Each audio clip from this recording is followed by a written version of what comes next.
অন্য জায়গায় রাসূল পাক সাল্লাল্লাহু আলাইহি ওয়াসাল্লামের চরিত্র সম্পর্কে হযরতে আনাস রাদিয়াল্লাহু তাআলা আনহুকে জিজ্ঞাসা করা হলো যে রাসূল পাক সাল্লাল্লাহু আলাইহি ওয়াসাল্লামের চরিত্র কি?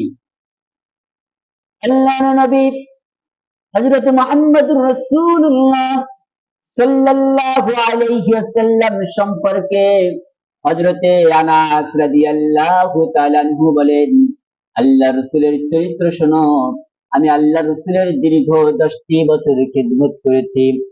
এই দীর্ঘ সময়ের মধ্যে আল্লাহর নবী কখনো আমাকে ধমক দিয়ে কথা বলেন নাই, কখনো চোখ মোটা করে কথা বলেন নাই। আমাকে কেউ যদি রাগ করতো, আল্লাহ রাসূল বলতেন, ছোট্ট মানুষ, ভুল হয়ে গেছে, রাগ করো না। এটাই হলো রাসূল পাক সাল্লাল্লাহু আলাইহি ওয়াসাল্লামের চরিত্র। কি মনে করেন 1 বছর 2 বছর না, 10টি বছর খিদমত করেছে, আর 10 বছরের মধ্যে কখনো কোন সময় আল্লাহ রাসূল রাগ করেননি।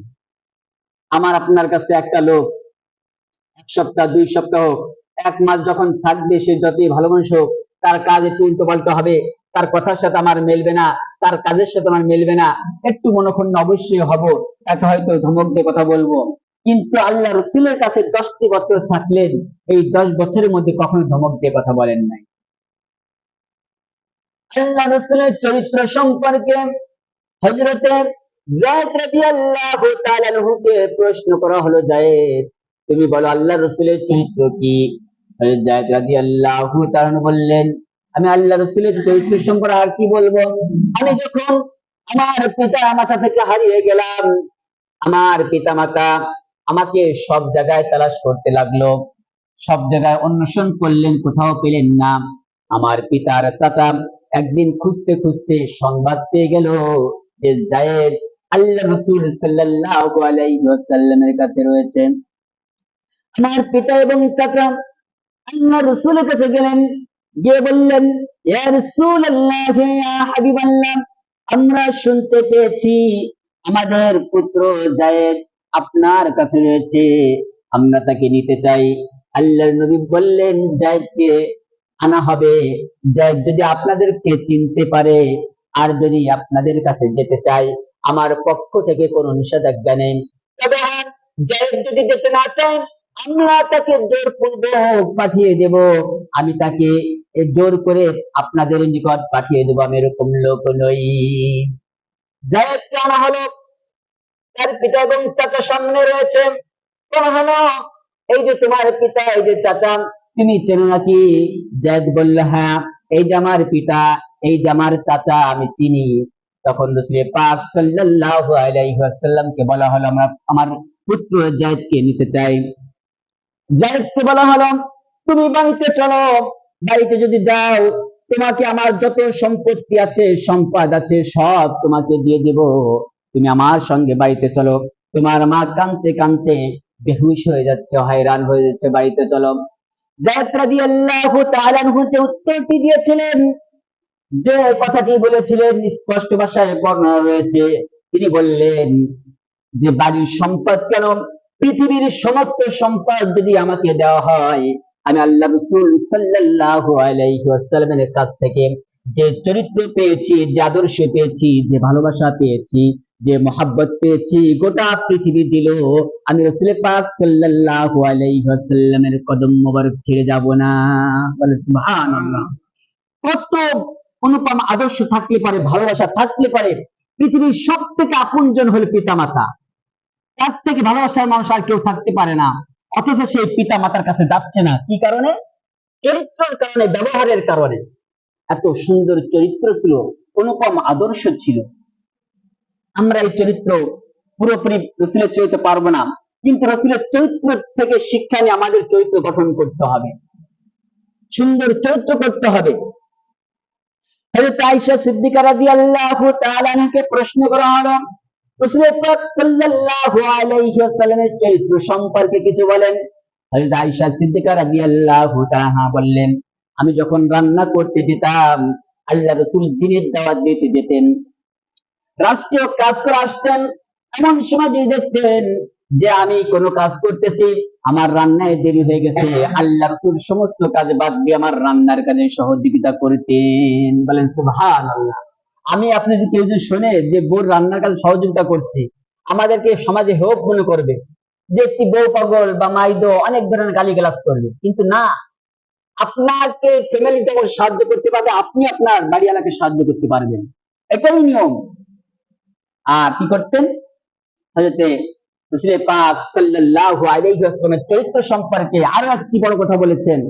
হযরত আয়েশা সিদ্দিকা রাদিয়াল্লাহু তাআলা আনহা বলেন যে রাসূল পাক সাল্লাল্লাহু আলাইহি ওয়াসাল্লামের চরিত্র হলো আল কোরআন। বলেন সুবহানাল্লাহ। কোরআনে শুধু লেখা আছে, আর রাসূল পাক সাল্লাল্লাহু আলাইহি ওয়াসাল্লাম গোটা জীবনে সেটা বাস্তবায়ন করে গেছেন। এই জন্য রাসূলের চরিত্র আমরা বেশি বেশি করে পড়বো, রাসূলের জীবন আদর্শ আমরা বেশি করে পড়বো, আর নিজের মধ্যে ধারণ করার জন্য চেষ্টা করব। আল্লাহর নবীর কি চরিত্র, কি মহান আদর্শ ছিলেন দেখেন। আল্লাহ রাসূল মসজিদ থেকে বাহিরে দাঁড়িয়ে রয়েছেন, সাহাবা আজমাইনদের সঙ্গে কথা বলতেছেন।